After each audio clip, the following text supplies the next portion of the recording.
ancient Sanskrit texts dating back as far as 6000 BC describe in varying but vivid detail flying machines called Vimanas.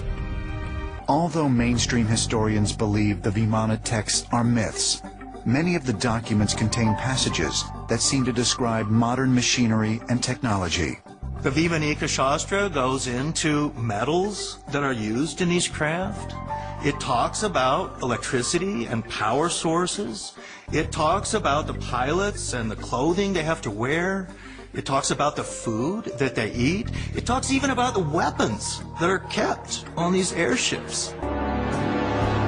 The Vimanika Shastra, or science of aeronautics, indicates Vimanas used a propulsion system based on a combination of gyroscopes, electricity, and mercury. Is this possible? Mercury is an unusual element. Mercury is metal. It's also a liquid, and is a conductor of electricity. Now, there's unusual things you can do with mercury.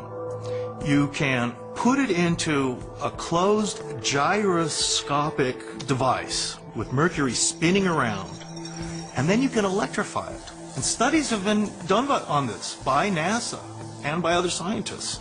And they find that you have levitation effects, anti-gravity kind of effects, and a spinning bright light is part of it too. The Vimanika Shastra suggests Vimanas were powered by several gyroscopes placed inside a sealed liquid mercury vortex. Here's an example of a little kid's gyroscope. You spin it with a heavy wheel around a central axis. Well, a gyroscope seems to do a lot of strange things, even defy gravity. And it does this because it uses what's called rotational or angular momentum.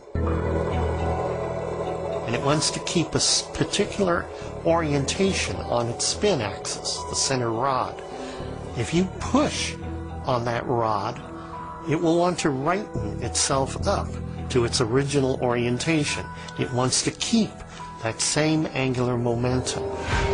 Gyroscopes are used all over the place, in airplanes, in spacecraft, in submarines.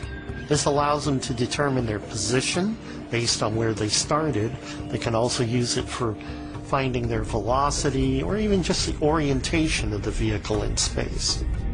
One of the texts talks about Mercury rotating and driving some sort of a powerful wind or a windmill effect.